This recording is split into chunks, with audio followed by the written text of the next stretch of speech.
Thank you, everybody. That actually concludes our presentation. But there's no word for question? Now we'll get to Which side are you on? Which side are you on? And which side are you on? Justice for these cases, justice for us all. Thank you, folks. If we can start the Q&A whenever we're ready. So what we'll be doing now is passing around the microphone to ask questions, including your room would like to ask questions. James.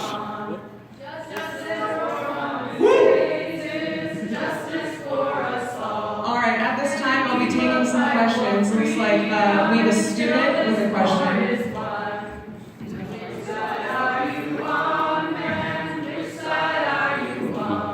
I still have a question. I'm waiting for them. All right, at this time I was going to redo the Q&A outline since we're here now. Because we got a bunch of people who were interested in asking for some follow-up questions. We didn't even get through, there's so much data here, there's some stuff we didn't actually get to in the presentation. So I think we're going to use every second of this half hour. So if we can keep it questions and answers short and sweet and to the point of the presentation, because this is why we're here. We're here to talk about the disparities, the very major disparities, and what our law enforcement is doing about it. And this is our opportunity to speak to our law enforcement and get some more answers on it. So, on that point, you have a question? Yeah, I have a question for Chief Marshman. My name is Lucy Smith. On the night of January 20th, I was pepper sprayed by Riot Police. Is this going to be about the rent report? Yes. Okay, well, it's just... It's a little long, but sorry. On January 20th, I was pepper sprayed by Riot Police who were spraying indiscriminately into the crowd. That same night, people were shot in the face with pepper balls. On January 25th, I was tackled to the ground by Riot Police who came up behind the bus and without warning tackled us while we were walking away from the demonstration. And the demonstration was for police brutality. On February 20th. All right, I'm sorry. We're trying to keep the questions under a minute, and I appreciate why you're here and what you're going to talk about. Okay, so let me get to the question. How Go ahead. How can you expect us to believe a word you say? How can you expect us to believe that you want a dialogue, that you want... I'm sorry, I appreciate... How can you expect us to believe that you want I know that to treat us with dignity and respect when we see none of that in action? Okay. That is my question. This is a board for students, primarily. This is a board for students, primarily. It's a good question. Go ahead. Answer. Are you... I'm just wondering. Yeah, they It is open to the public, and we are here to have a conversation, and we're having cross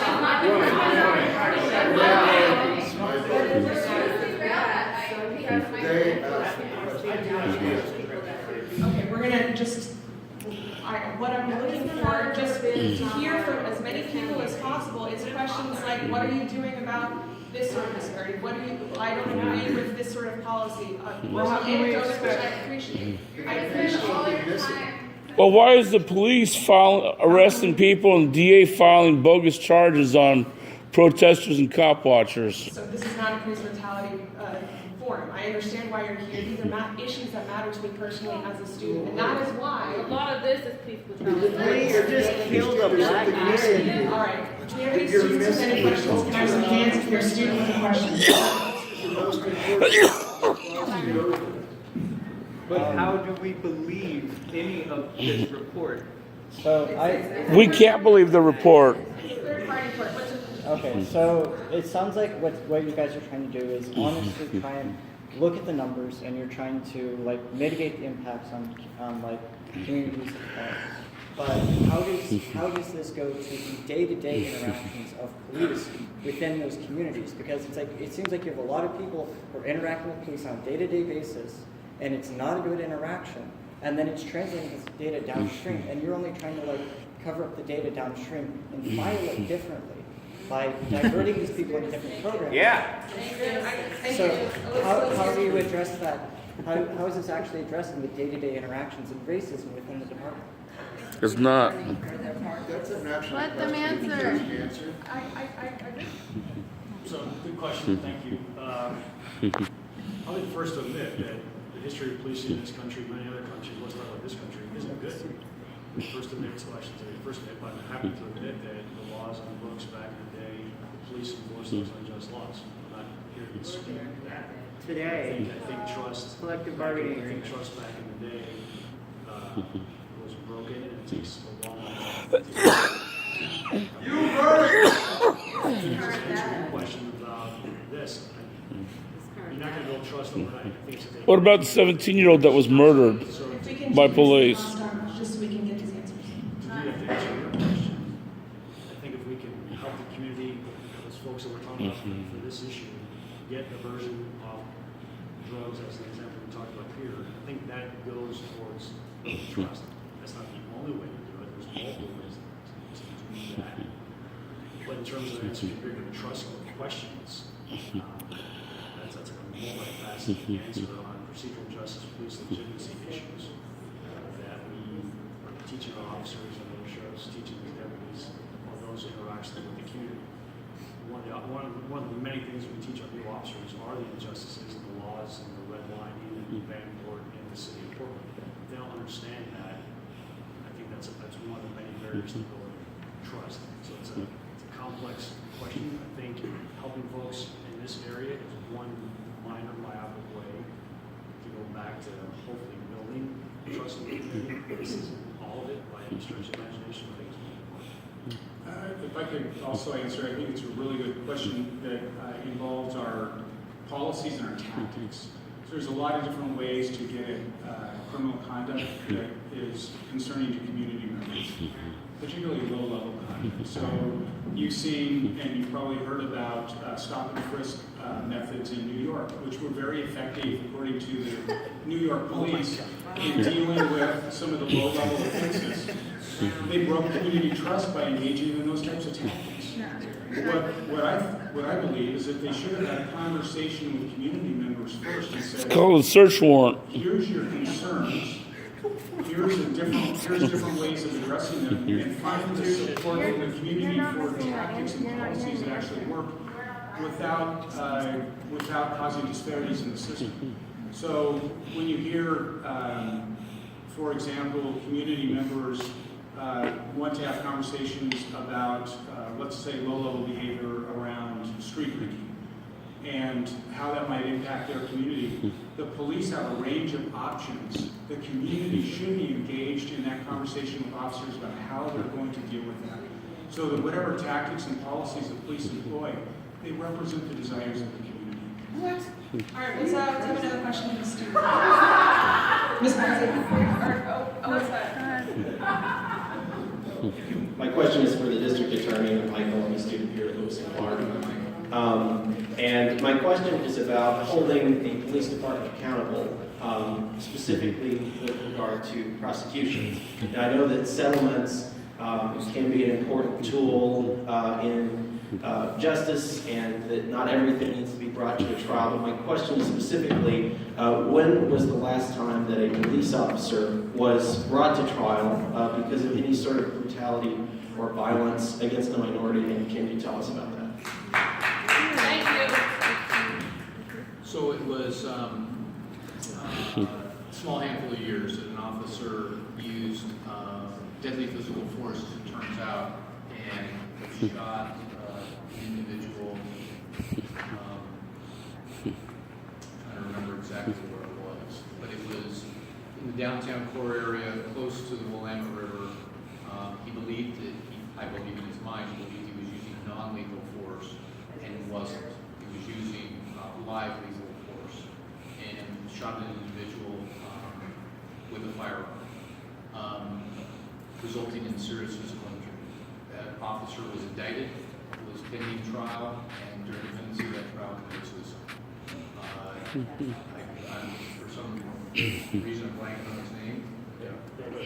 Yeah, Dave Reister, Officer Reister. What was the victim's name? I don't remember the, I don't. I think it's the same. I didn't remember the outcome. The victim in that case, and I certainly sympathize with the circumstances regarding the officer's suicide, but the victim in that case was white. And my question was about violence against minorities, as is the topic about the discussion. I was wondering if there's been any prosecution of a police officer for violence or brutality against minorities. Not that I recall. All right, thank you. I appreciate that you're here to discuss issues of police brutality, but this report is so complex. It has to do with racism All right, and another racial question for the inequities. student. They don't prosecute for black people. Questions by our student. At least if it's a woman student, that would make more sense, but you're just gonna. Hey there. So my question is about for crimes other than interfering with public transportation or possession of a controlled substance. There are a number of other crimes that people are arrested and prosecuted for. And specifically for JRP eligible crimes that send people to prison, those include many, many more beyond interfering with public transportation and possession, such as the most common ones: theft one, unauthorized use of a vehicle, identity theft, delivery of a controlled substance, etc. According to the most recent numbers that I saw on presumptive prison cases, up to November 2016, of all the defendants in JRP, 25% were African American. So my question is, beyond the LEAD program and not charging and interfering with public transportation, what is being done to affect the disparity of all those other crimes where 25% of defendants are African American? And as we know from the numbers that you have,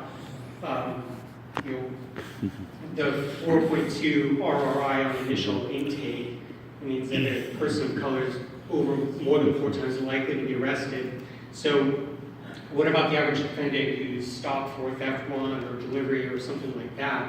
What is being done to reduce disparities and avoid them from being unjustly sent to prison? So the MCJRP program, the MCJRP program that exists in the entire U.S. It is unique in its design, it's unique in its implementation, and it's developed unique results. So here are some of the design issues relative to the program. You're right, you've covered some of the crimes that individuals within the MCJRP program are eligible. Recall that all 1,000 are, according to laws on the books and such, and their criminal history is presumed to be receiving a prison sentence.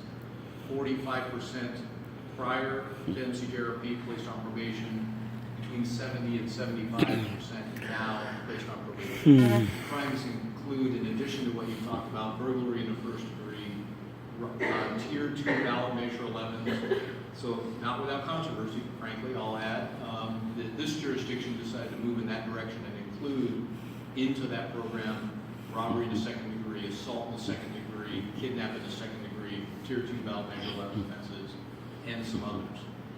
The process now includes a risk and needs assessment, the administering of an LSCMI, that is a risk needs-based tool at the front end, predisposition, in order to help understand what does this individual need in order to, they're here for a reason, what just occurred. Are they alleged to have stolen a car, broken into a home, alleged to have robbed somebody, a number of different things. What do they need to discontinue that behavior? Be productive members of society, how can we help?